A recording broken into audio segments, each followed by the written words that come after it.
আশা রসূল আমার প্রেম বিরহের মূল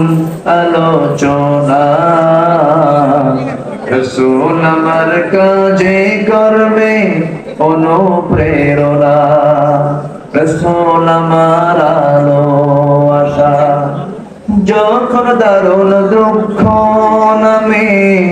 আমার জীবন জোড়ে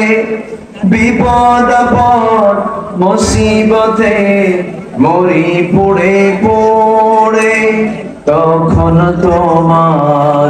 তখন তোমার শৈশব কৈশোর যোগাই সান্ত্বনা রসূল আমার কাজে কর্মে অনুপ্রেরণা আশা হতো জীবন যখন দুর্বিষহ লাগে ব্যর্থ এবং পরাজিত স্মৃতিগুলো জাগে তখন তোমার বদর জোড়াই যন্ত্রণা রসূল আমার কাজে কর্মে অনুপ্রেরণা রসূল আমার ভালোবাসা।